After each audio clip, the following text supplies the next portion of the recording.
Now turns to Part 1. Part 1. You'll hear two teachers discussing a school trip. First, you have some time to look at questions 1 to 6.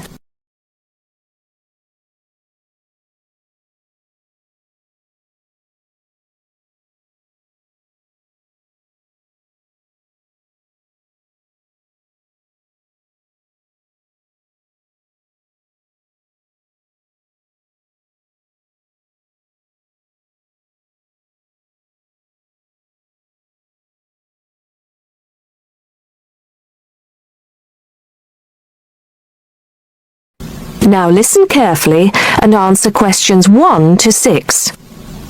Oh, there you are, Paul. Do you have a few minutes? Can we think about this year's school trip? Hi, Jean. Yes, of course. Have you got any ideas? I've been looking through some information, and I've brought a few leaflets with me. Here you are. Okay, thanks. Just remind me when the trip is. Next Friday. We'll be leaving at 9 and be back here at around 4. So we've probably got time to visit a couple of places. Let's see. What leaflet have you got there? Central Gardens. Looks like a nice place. It's open from 9 until 6, so we could go there anytime we wanted, really. What about there in the morning and then somewhere else in the afternoon? Farmers Market would be an option first as well, at least until they close at 1. Or we could try Grey Castle. That should be possible in the morning or in the afternoon. Oh, hang on. That's at the weekend.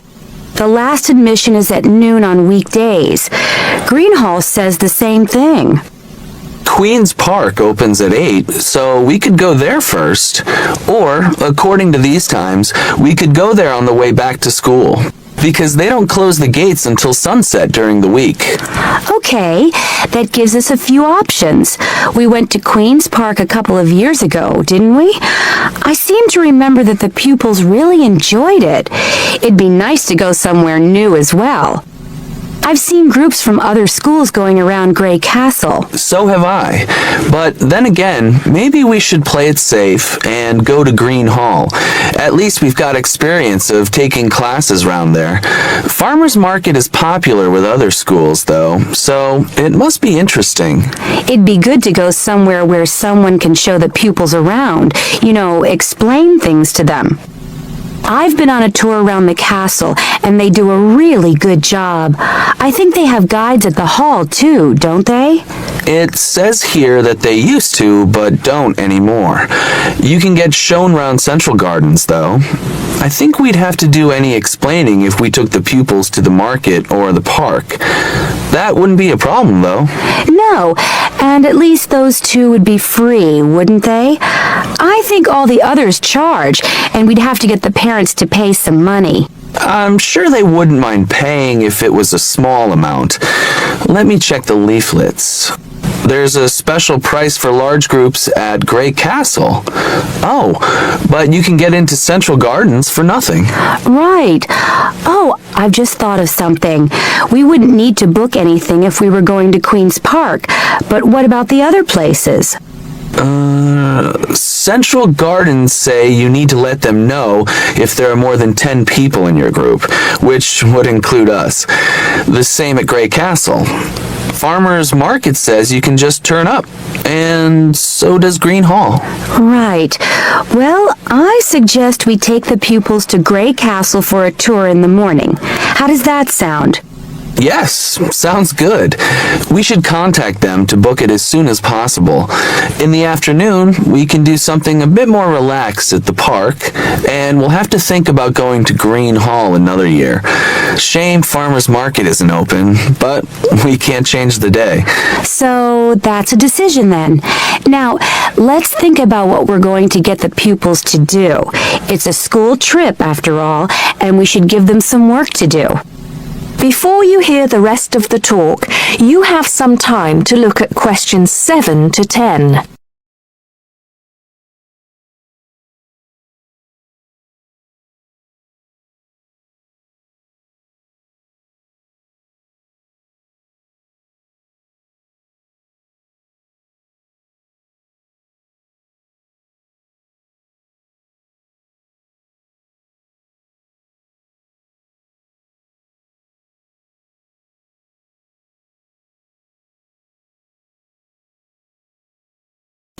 Now listen and answer questions 7 to 10.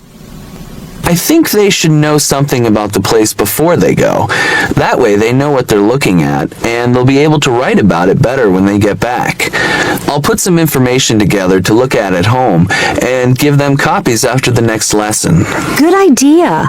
I'll write something for them to do as they're going round the place. We did a quiz last year, and that worked really well. I'll do the same kind of thing this time. Okay. Now, what about the travel arrangements? How are we getting there? What do you think? I remember one year Mrs. Jackson took her group by bus, and that was a complete nightmare. It's quite a long way, isn't it? We could hire a coach for the day, which is what we usually do, or there's the train. It's rush hour though, isn't it? So it'll be really crowded.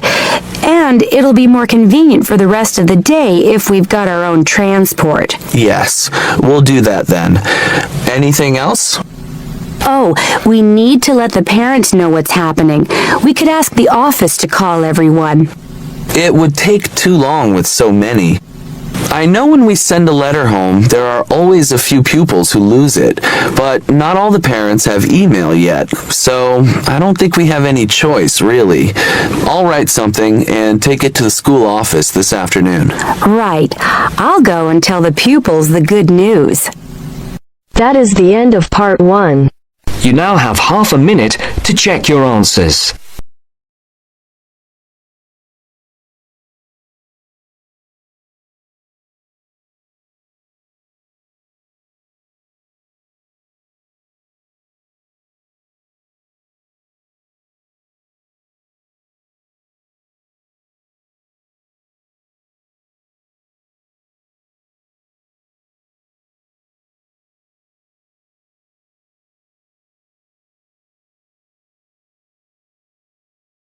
Now turns to part 2.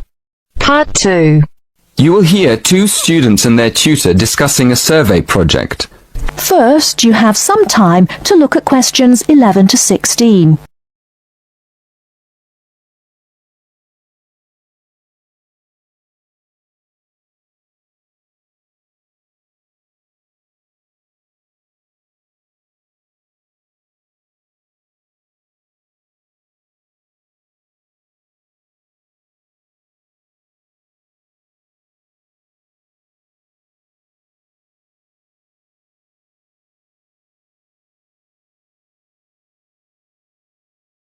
Now, listen carefully and answer questions 11 to 16. So, what's the survey about, Tom? It's about where students want to live and how they choose. Basically, their accommodation preferences. We've actually tried it out with a few students already. Okay, that sounds fine. So, to start with, how many questions have you got? 20? Is that too many? Yes, it is, really. People get fed up answering lots of questions and they stop thinking about their answers. Right, so we need to think about that again. What do you think of the first 3 questions? You want to know what affects students' choice of accommodation when they go to university? Yes, we want to find out which has the most effect. The cost, the number of rooms in the house or flat, or the distance from campus. And then we asked another question. Oh, yes? What else did you want to find out? Well, we wondered whether public transport was important. You know, not many students have cars, so it might be quite important for them to be near somewhere where they could catch a bus or train. Yeah, that's a good question. Before you ask any more people, I've got a couple of suggestions for improving the questionnaire. First of all, I think you need to ask fewer questions. As I said, 20 is really too many. I'd cut it down to 10 if I were you. Okay, 10 questions only. And is there anything else you think we should do? Well, yes. Some of the questions are actually quite complicated. I think you should make them clearer. I think they should be easier to understand. And what do you think about asking more questions about cost? No, I don't think you need any more about cost.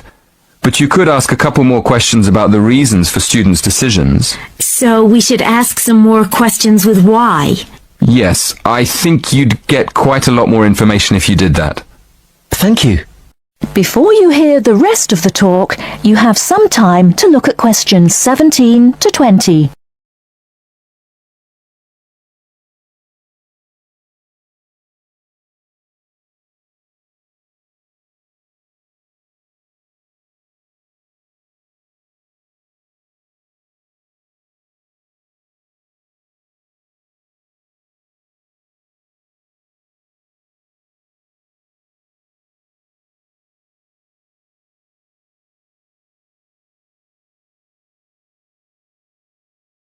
Now listen and answer questions 17 to 20. We've already got some results from our first questionnaire. Do you think we could use them? I don't see why not.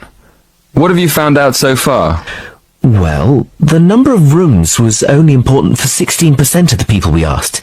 It looks like a lot of students are quite happy to share a room, and even fewer people were concerned about being near a bus stop. Only 10% in fact. I'm surprised about that. But what about the distance from the university? Well, that was quite important. Around 20% of the students we asked wanted to be close to campus. That makes sense. And what about the cost? Yeah, as we expected, the cost was by far the most important factor. More than half the students were concerned with the cost, 54% to be exact. Only 54%? I thought it would be closer to 80%. That is the end of part 2. You now have half a minute to check your answers.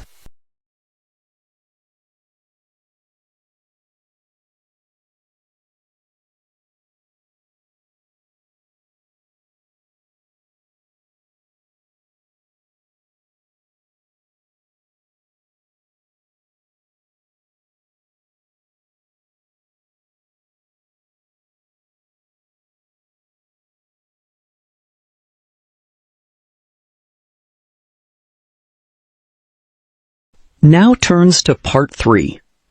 Part 3. In this section, you'll hear a conversation between Astrid and Henry about the lecture they've just heard. Now you have some time to look at questions 21 to 24.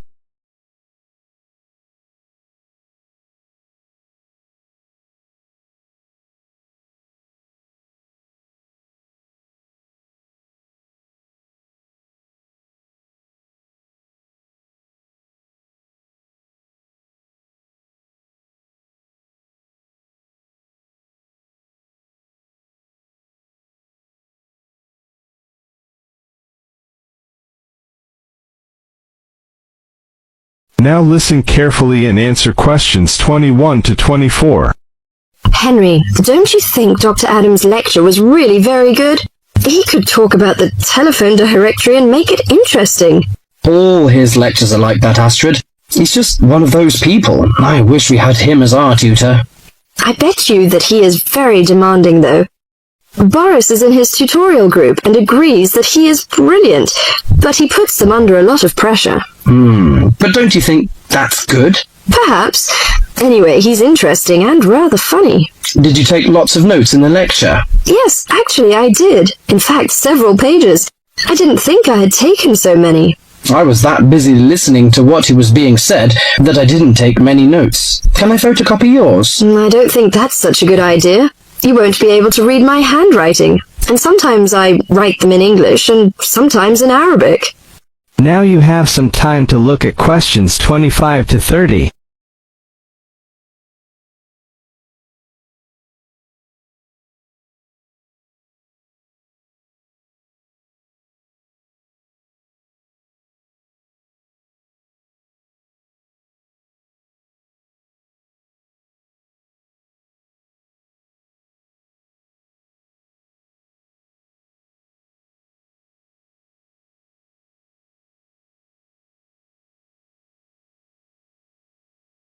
Now listen carefully and answer questions 25 to 30. Oh, let's have a look. Wow, your notes are so neat. There's not much in Arabic. There is on this page. Yes, there is. Dr. Adams would be pleased to see this, especially given what he's talking about. Oh, don't you keep careful notes? Sometimes. It depends on the lecture. I don't think I'll forget Adams's lecture today, but some of the details will fade.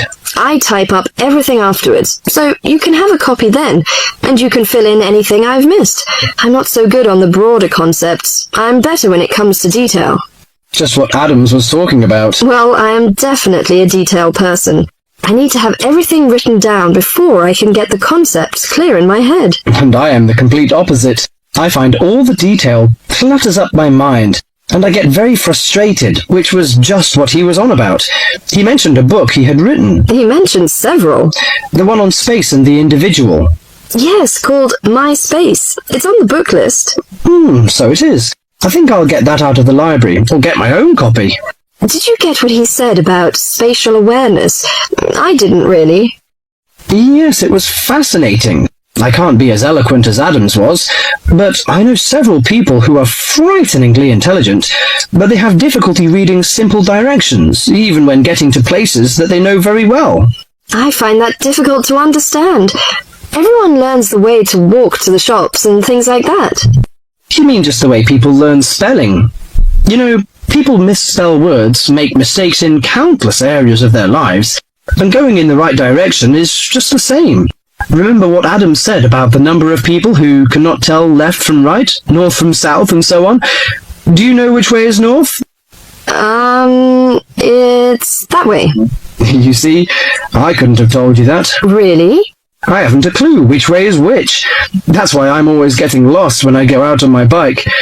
And put me in a completely new place and I am totally lost. What about maps? Oh, I'm hopeless at reading them.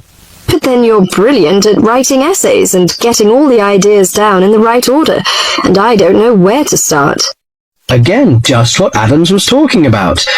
What we need to do is combine our skills. You teach me to cope with detail, and I'll teach you how to string concepts together. Okay, we can do that. That is the end of section 3. You now have half a minute to check your answers.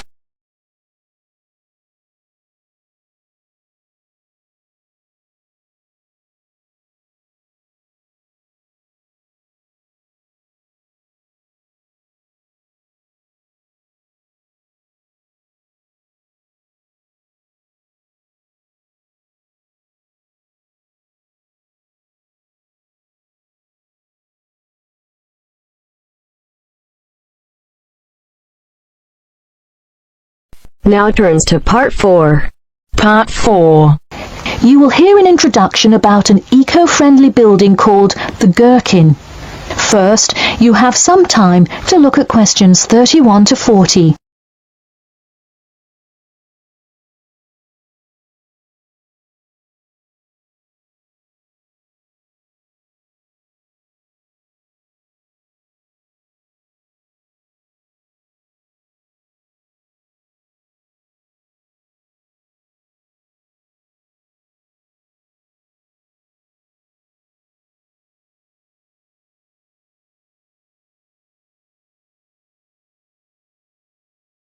Now, listen carefully and answer questions 31 to 40. Today, I'd like to tell you about how UK architects are playing their part to address the issue of global warming. You have seen many of these iconic buildings while going about your everyday life, but you may not know how they are affecting your tomorrow. In 2003, construction was completed on the famous Swiss rebuilding, or more informally called the Gherkin, a true masterpiece commissioned by the law offices of Foster & Partners. This is not the first ambitious endeavour of the firm. They are renowned for their various philanthropic environmental efforts. The Gherkin, with its cutting-edge green initiative and sharp design, is gaining recognition as an icon in modern architecture. You can pick it out of the London skyline by its unorthodox cigar shape. While its appearance is the obvious attribute at which to marvel, there is far more to this building than meets the eye. And let's face it, there's a lot about this building that meets the eye. The building helps reduce the city's carbon footprint in a number of ways. Just a quick note, in case you're not familiar with the term carbon footprint, get used to it. It's a buzzword you'll hear relentlessly to talk about reducing emissions. Think of it as the amount of harmful greenhouse gases that are given off into the environment by a single person, organization, or product. So going back to the Gherkin building, perhaps the most obvious as well as the most significant eco-friendly feature is the glass windows, which allow light to pass through the building, both reducing heating costs and brightening up the workspace.